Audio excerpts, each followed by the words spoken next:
Thank you, and I appreciate the invitation to be here and speak. I apologize in advance. It's 2 a.m. here in Halifax, so I'll be doing my best.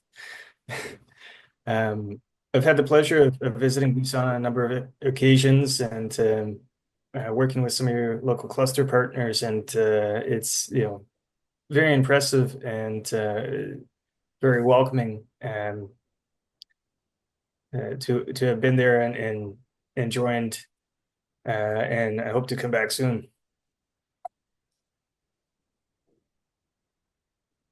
So, just to give a bit of an overview, as mentioned, Canada's blue economy ecosystem is something we've been working on for a number of years. As a bit of an overview, as you might know, Canada is quite large. I was in Vancouver earlier in the year, and from where I'm in Halifax to Vancouver, it's about a 6-hour flight. So it's a vast distance spanning coast to coast. As you see here, some of our local regional associations, which are members of the cluster, like my own association, we all work together very collaboratively, and I speak typically on at least weekly to a monthly basis with my fellow cluster members across Canada. So we are very connected. We all do our best to work together through partnering and pushing Canada's blue economy as a team. So just to give a bit of a scale and size, the blue economy in Canada is relatively small. So at a population of about 36 million people, we're talking 300,000 or so Canadians employed in the marine sector, and it's something that luckily has been growing. It's a big opportunity. Our government's been very proactive in recognizing the opportunities in the marine industry and the blue economy, and has taken steps forward to better understand it, measure it, and support it through a number of initiatives. It's pretty well balanced in terms of the number of sectors that we cover. I'll go into that a little bit more in detail.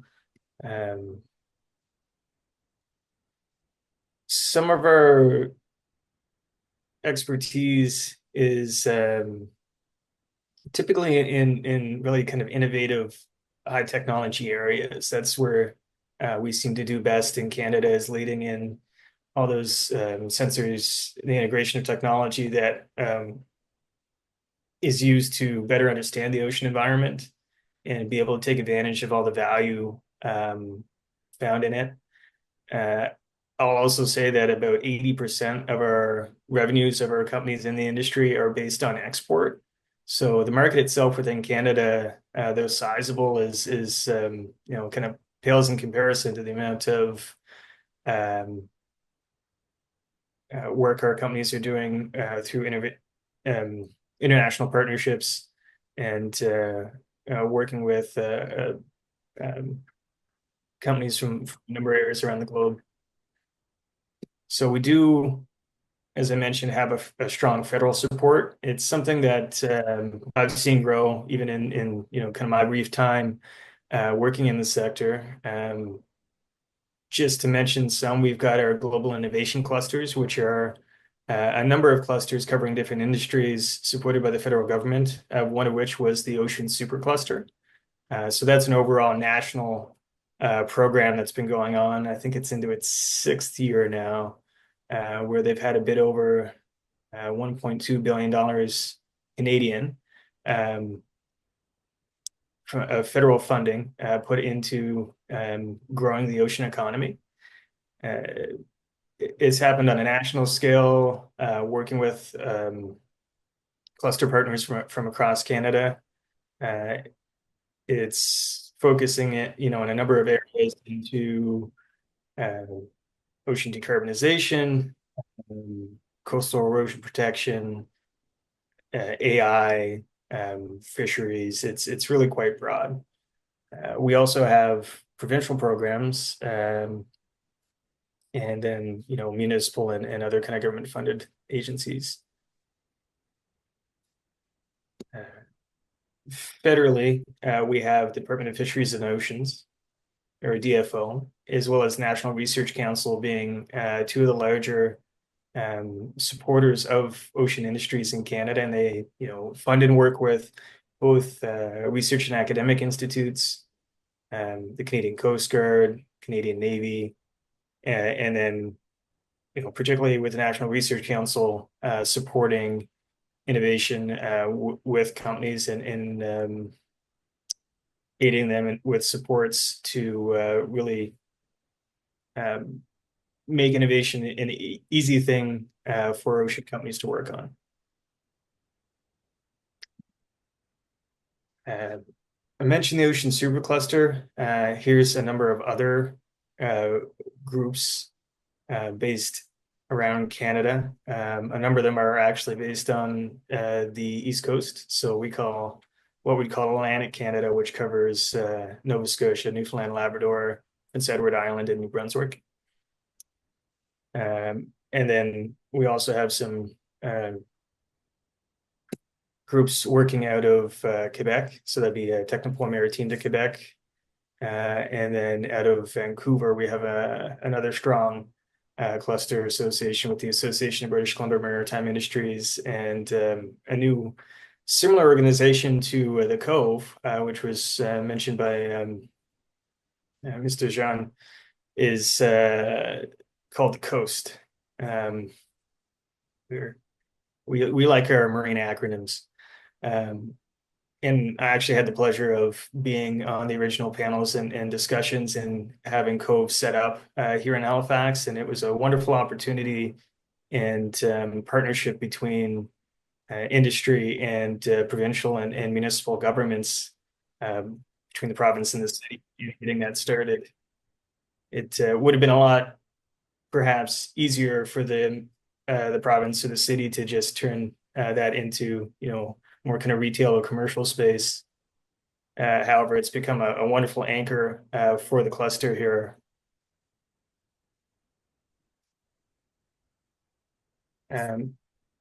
Just going into like a number of those areas mentioned in where our capabilities are.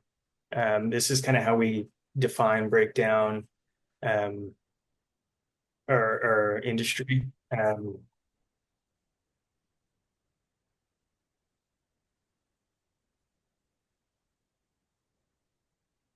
So as mentioned, acoustic sensor instrumentation, unmanned systems, won't read through it all, but it's capabilities that are supporting a number of other kind of larger segments.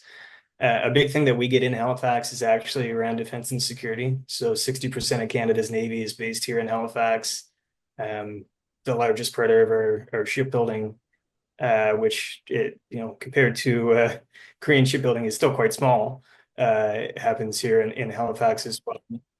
So we're part of a $100 billion Canadian shipbuilding program to build Canada's next fleet, as well as there's an upcoming, which I'm sure some folks are interested in as well, a Canadian submarine program, which is underway. And one thing we do see happening, and we were recently awarded, and Cove actually in particular was selected as a NATO Diana innovation accelerator.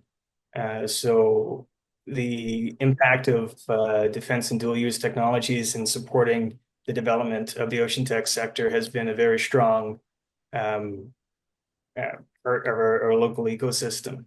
And we do see a lot of benefit in that way. We've also, just begun working towards the development of offshore wind, which I know is growing very much in Korea and Japan and other areas. And I think ocean science and observation is something that's only becoming more supported, and we're hoping that's an area that can continue to grow for us. So, for us, I use the term ocean technology. So it's really similar to the blue economy, maritime economy. It was something that we very much had to work for quite a while to have our federal government understand. One big challenge that we have in Canada is that the majority of our population is kind of central, away from the ocean. So based in, Toronto, Ottawa, Montreal. That's, almost a third of our population, as well as our national capital, is nowhere near the ocean.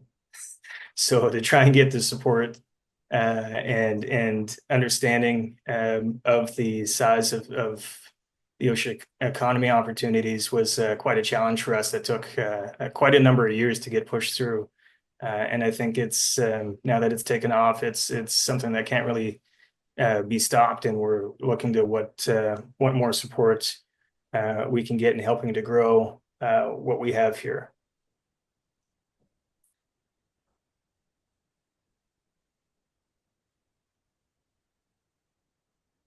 So just always like a good visual on what, and I speak to Nova Scotia's ocean technology because that's where I'm based and I know it best. But we're very much supporting companies that work in all of these areas. There's a handy little map there where you can kind of see the Halifax Harbor and a number of our innovation cluster areas, including Cove, the Bedford Institute of Oceanography, which is supported by Department of Fisheries and Oceans, Defense Research Development Canada, which is our defense research arm of particularly for naval development, as well as the Halifax Shipyard, or number of universities and supports in the Halifax area. Halifax itself is about just over 500,000 people, so as mentioned, it's fairly small but growing. And I think it's been an area that's really taken off, particularly over COVID. Honestly, COVID-19 was we had a lot of people move to Halifax for both the lifestyle and ability to work by the sea, and nobody's really left, it seems. So I guess it's a good place to be. Just to give a bit of an idea, and we're working on also trying to better understand our cluster, the size of it. So this is Nova Scotia's Marine Technology Cluster, which when this came out in 2011, so you can kind of add up the numbers there. I think works out to about $2.7 billion of Nova Scotia's towards Nova Scotia's GDP. And over the course of 10 years up till 2021, it's more than tripled. So as you can kind of see the density and growth of the sector that's happened, it's been quite impressive. In being able to watch it grow. We've been a part of the cluster and support here.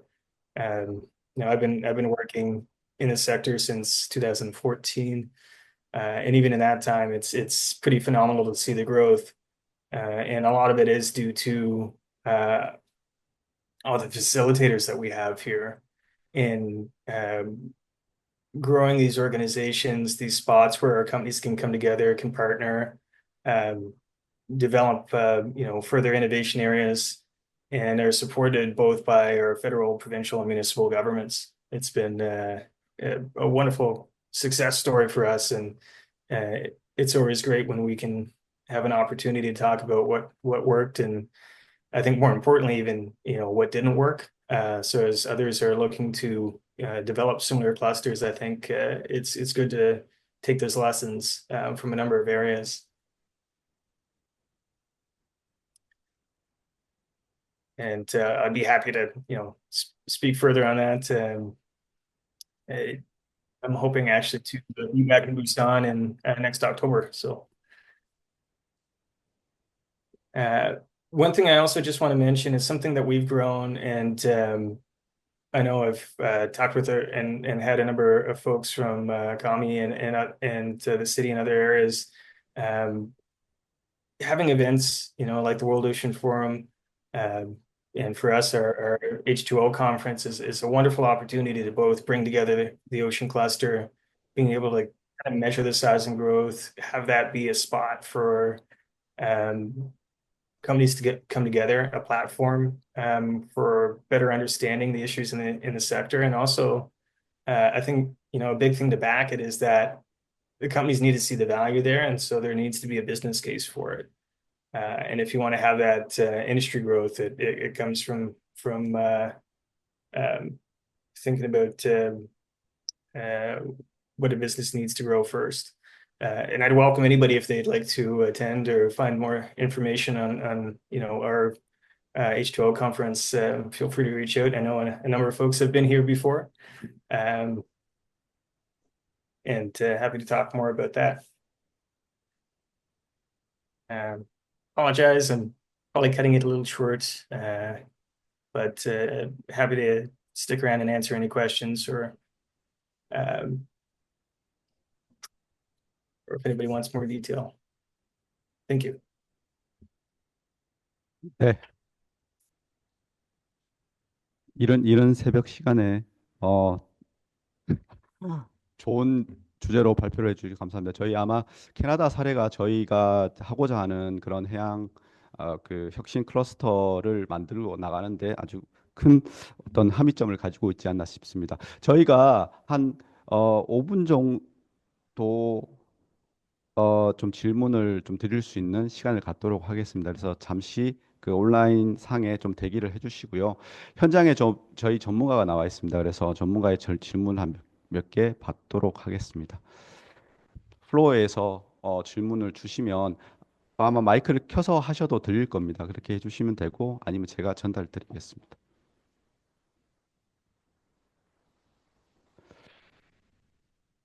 예. 네, 질문하겠습니다. Hi, Chris. It's been a long time no see. Yeah. Yeah, this is Young Mojan. I have a question about the government support. Yeah. So you told about the government support and the federal government support. So can you give me more details? Talking about government support, is that? Yes, right. Yeah. Yeah, certainly. Yeah. So there's been a number of areas, and I know, as you mentioned, one thing that we do here that I think really helps is that we have a really good relationship between all the departments that are, stakeholders or should be benefiting from the growth of the sector. So, both the provincial, municipal government and federal government, all those partners that work in supporting the sector are very connected. So what that's led to is some really, targeted supports and timely support. I think, having funding that has been, timely in its availability to our cluster partners like Cove, the support of like the Ocean Supercluster, and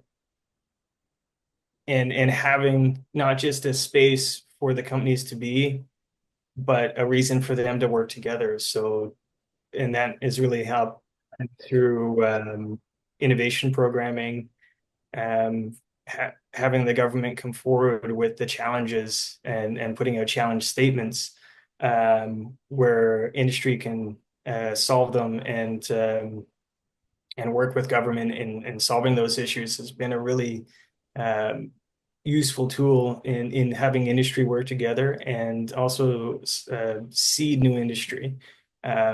Having a lot of clarity about what the needs of government and larger industry are makes it a lot easier and helps removing the risk for smaller companies and growing. I think that's been part of the success story for us. I hope that helps answer your question somewhat. Okay, thank you. 네, 그러면 제가 이어서 좀 질문을 드리겠습니다. 지금 정부 지원에 대해서 좀 말씀을 해주셨는데 혹시 국가 차원에서의 이 그 지원의 근거가 되는 어떤 법적인 그런 어떤 법이나 아니면 계획 이런 근거가 있는지를 우선 좀 하나 질문을 드리고요. 두 번째는 또 다른 질문이긴 합니다만 그 내용 중에서 그 해양 관련된 중소기업의 수익의 70에서 80%를 해외 시장, 국제 협력을 통해서 창출한다는 게 좀 개인적으로는 좀 인상 깊었습니다. 부산에서 하고자 하는 해양산업 혁신 클러스터에 대한 부분들이 결국에는 글로벌 시장과의 연계성을 높여야 된다는 부분에서 좀 시사점이 있는 것 같은데 어떤 점들을 좀 강조해서 우리가 준비를 해야 글로벌 시장과의 연계성을 높일 수 있는지 이 부분에 대해서 질문을 드리겠습니다. Yes, thank you for your question. So on the first part on legislation, when it came through to things like the beginning of Cove, there wasn't necessarily legislation, but there was partnership. And some of the supports that were coming through were in kind, such as helping with the logistics and the running the facility. Honestly, for them, the majority of the money that initially came through was the support from industry. So our local shipbuilding, they have an offset policy where they had to invest back into the economy. So part of that was from Irving Shipbuilding in helping the funding kind of started. And then as it developed, there was more kind of support from government agencies and the focus being very much on innovation and bringing companies together for technical projects. So that's where it is further developing into. And one thing that we have kind of worked out federally is something called our Blue Economy Strategy, which is a federal government strategy on developing and supporting Canada's ocean economy. It's still relatively new for us. It's been developed over the last 4 or 5 years, hasn't really been implemented, but we're hoping that's going to also further support our ocean economy ecosystem. And I guess on the second part on focusing on export, I think originally for us, a lot of it came out of necessity just because the sector was kind of, small here for us, and there wasn't a lot of opportunity locally. So our companies were very much involved in international supply chains. It happened originally, I think, a lot through oil and gas development. And then as the downturn happened, a lot of our companies diversified into other sectors. But in its further growth, I think a lot of it is coming into a lot of support from government and in associations like ourselves in trying to push for partnerships, not necessarily just sales, but really getting our companies into being an integral part of international supply chains. I think has been a big way that we've developed into having a international recognition, really. I think we are one of the, globally recognized areas for the development of ocean sensors, and they're integrated onto many platforms. But I think having really innovative niche technology that is sought after is certainly a help.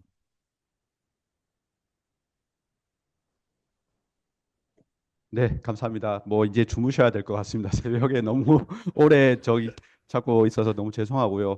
귀한 시간 내서 저희에게 좋은 말씀 주신 저희 우리 크리스 부르 담당관님께 다시 한번 감사의 박수. 네,